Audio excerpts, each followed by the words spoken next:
we're going to talk about a matter closer to home now to kick off the third hour, and concerns have been raised locally about the potential impact on sporting and recreational facilities at St Flannan's College if plans proceed to relocate St Joseph's Hospital onto lands associated with the college. A motion before a recent meeting of the Ennis Municipal District called for greater clarity, public engagement and assurances that important community amenities and sporting infrastructure would be protected. Joining us to discuss this in studio is the Clarecastle Sinn Féin Councillor Tommy Guilfoyle, and on the line is his Ennis Fianna Fáil Councillor colleague Clare, Colleran, Molloy. You're both very welcome to the programme. And Clare, I'll go to you first. Can you tell us a bit more about your motion and the principal concerns surrounding the possible relocation of St Joseph's Hospital? Thank you, Alan. Good morning, Tommy, and good morning to all your listeners. So this motion was raised because of concerns that have been brought to the attention of all Ennis councillors from a cohort of very concerned past principals, past teachers, past pupils of St Flannan's College. They're really concerned that these lands that are so important to the current population of students and also to the likely future increased population of students in St Flannan's, but also other, certain clubs like Aeroga avail of these facilities. So my point in bringing this motion, as discussed with my colleagues, as Tommy will agree, we needed to build a consensus amongst the representatives of the Ennis Municipal District to determine what our position is on the proposed HSC plans to re-enter planning permission to relocate St Joseph's, as I've said, Alan. Now, nobody's disputing that we need enhanced facilities and services for our elderly, for all of us. There's a growing population in Ennis. It's important to be reminded that the current population of Ennis is in or about 28,000. And by 2040, that will have risen to 37,000. Older people, younger people, more students at Flannan's, arguably. In fact, to remind your listeners, the current population of Flannan's is about 1,300 students. So it's the largest secondary school in Munster, in fact. Okay, so there is a need clearly for a better version of St Joseph's Hospital, but the issue is not that it is where it is planned to go that is of huge concern, because that would be positive for St Joseph's, but really a negative for Flannan's and for others, as you've outlined as well. And I might just bring Tommy in. Tommy, you brought what I can only describe as a rather large portfolio into studio, and it's full of great photos of Flannan's teams in both hurling and football from years gone by. I really think the main reason you brought it in was just to talk about your own footballing career. But it shows, there's a 93 picture there with Tommy with a fabulous haircut, but it does highlight that the facilities and grounds around Flannan's, this is where the likes of yourself and others, famous hurlers and so on, have kind of improved and learned their trade. And do you have a fear that would be lost if this relocation proceeds? Absolutely, Ellen. Look, at the campaign contacted all the councillors. They've raised all the various issues with us, and one issue that pulls at your heartstrings and at your head is the fact that the playing fields of Flannan's have created the good and the great of all capacities for years. The portfolio goes back as far as 1940s. You've got the great 4-in-a-row Harty Cup winning team. We're one of the greatest hurlers ever recorded, by the name of Jimmy Smith, has 3 Harty Cup medals in that 4, along with a great magpie, John Hanley. Then you move on up along the years, in 1979 with Captain Jerry McInerney, and another great magpie, Tommy Howard, was an all Clare people winning Harty team. And then you move up to James O'Connor in 89 and 90, Dalo back in 1987, and on up today's players, where you've got the fabulous Tony Shane O'Donnell, Tony Kelly, Peter Duggan, Ryan Taylor, Conor Cleary, John Conlon, David Reedy, and Cathal Malone. So is your concern, Tommy, that production line would grind to a halt, or certainly it would turn into from a flow of tap flowing to a drip if this relocation happens? It would have a negative effect on it, wholeheartedly. It would. The team and the fields are in use all the time, constantly in use. The games we're playing in Flannan's are increased now. Soccer and everything else has been played. So if you take away green spaces on a side of the town where we're limited green spaces already, this is detrimental to, I think, the fruit of what we can create as sporting legends and greats out of a sporting school. It's famous for its sports. Why would it give up its fields? The school does not want to give up its fields, but the diocese has a different opinion. As 7 councillors, I've been asked, as an incoming mayor, to ask for a meeting with the diocese, to sit down with them and express our concerns and raise the concerns of the school fraternity and the general public, that we don't think this is right, that there is other options and there are very good options and they should look at them. Okay, I think Tommy has well outlined there, Clare, what the impact would have, from a sporting sense, and I guess just an enjoyment sense, because many people have enjoyed watching these people doing their stuff on the pitch. You've also mentioned significant public concern about this. Can you give us a sense of the feedback you've been receiving? I'm sure a lot of it touches on the sporting team, as Tommy has highlighted. Tommy has really well done that in terms of accentuating the great contribution Flannans have made to our sporting heritage, but also excellent scholastics. So that's important to remember. My own brothers won Hartley medals because they attended Flannans.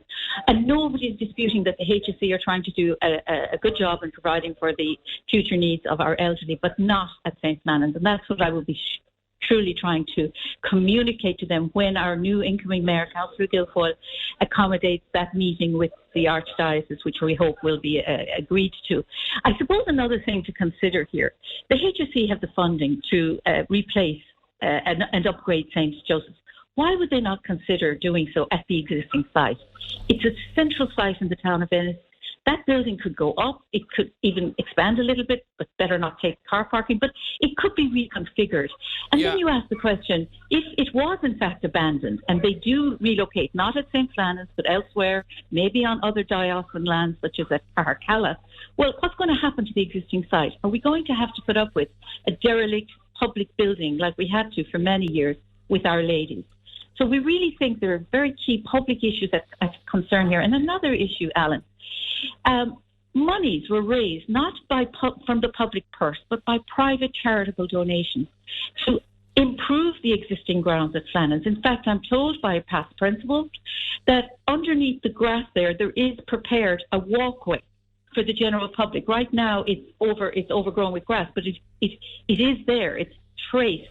So there's an awful lot of private funds, charitable funds that have contributed to the existing facility. Okay, and that would all go to waste if this relocation happens. Tommy, Clare's touched on that the motion does refer to questions around historical understandings relating to the use of some of these lands, and Clare's highlighted, it's not as if there are no other options. And Harry and Dura has texted in to agree with Clare, saying there's plenty of room in St. Joseph's to build. Clare mentioned Carcalla as well. Do you believe these options should be explored and exhausted before looking at Flannan straight away? Absolutely, Alan. Look, in 2003-2004, over £1 million was spent in upgrading the playing fields in Flannan's.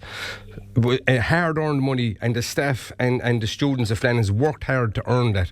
Why would you go building on grass? That is not just a green field or a brown field site. This is a playing field. Money has been put into it to become a playing field. So why would you dig it up to put something down on top of it? Where, on my rounds in town as a postman, Alan, I've met an elderly man who was from an engineering background. He taught me an architectural background, and he said, Tommy, why don't you build up at St. Joseph's? The landscape around it has buildings taller. It would fit into the landscape. It wouldn't look out of shape. And if you went up in St. Joseph's, you've plenty of parking, you've plenty of facilities, and that could become a hub for people who need help in their elder years. Not take away a playing field on the side of town that is short of playing fields. If you were going to let anybody use them playing fields a bit more, it would be the Club of Éire Óg, which is right beside it. Not build a building on it, but allow Éire Óg in a bit more and allow Éire Óg use it a bit more, because the playing fields are there to be played on and not built on. Okay, and Clare, I guess, would you have concerns then if St. Joseph's is relocated about the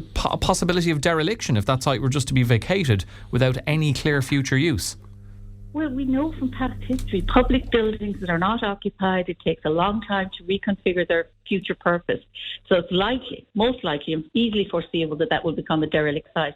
But another thing I want to raise, that to be fair to a member of the European Parliament, Michael McNamara from County Clare, has raised publicly, certain portions of these lands that were gifted by inheritance in 1952 were subjected to two conditions: that they not be sold and that they be used for education and charitable purposes. So that's going to be an interesting obstacle for the diocese to overcome. It would indeed arguably be a disincentive to bequeath to the diocesan if they don't comply with conditions in transfer. So I'm legitimately going to hope that when we do sit down, thanks to Tommy's lead, as the incoming mayor with the diocesan, that they will be open to our message that this is not good for Ennis, this particular location, and that we encourage them to, if they want to sell on lands to the HSE for whatever purposes, that they do not include these lands at St. Flannan's. Tommy, how important is meaningful public consultation for any sort of planning application is lodged? And what assurances would you like to see from the HSE before any decisions are made? Well, see, the HSE had already lodged planning and they failed and it went on board Flannan, but they're now starting a new planning process. So in that process, we already know what their aim is, what their goal is, and the public and public opinion is saying, hold on a minute, this is not right. Please take a step back. Please look at all the other lands owned by the diocese. And do you feel up to this point that the public's views, and there are many of them coming in, just to highlight them, another one here from a West Clare listener says, I'm a former Flannan student and I can't imagine anything worse for the school than getting rid of the pitches. Do you feel people like that haven't been listened to in this process? Well, if this process does go a step further and they don't listen to, I suppose, the preliminary process we're in now, talking to them openly, face to face, please don't go ahead with this plan. To the HSE and the diocese, don't go ahead with it. Look at what we have in St. Joseph's. Keep the playing field. I suppose the great Bishop Willie Walsh, rest in peace, he led teams out of them fields for years and years and years. And I don't think if Bishop Willie was here now, I don't think he would be saying building the fields. I can't speak for the man, I know that. But something in my heart is telling me this is wrong. And I think all the people texting in are saying this is wrong. And the people we've created out of the fields, we've trained and made serious players out of them fields. And to take fields away means we won't make as many going forward. It's as simple as that. So put the hospital somewhere else. And it's not that we're stuck for space, Al. We have space. So put it somewhere else. Okay, be interested to hear what more of you have to say in this, as I've been reading out what's been coming in, whether you're a former pupil of Flannan's, whether you enjoyed those pitches or you enjoyed watching the skills of some of the players who were moulded on those pitches, or maybe you do feel that St. Joseph's Hospital site does need to be relocated. You feel that where it is at the moment isn't a suitable site. What do you think of the options that are open? Let us know. 0818 400 964 to give us a call on 086 1800 964 is our text and WhatsApp number. And look, there are all sorts of views coming in on this. Someone here says there's no question that Flannan's should be reconsidered. There's room for 100 patients.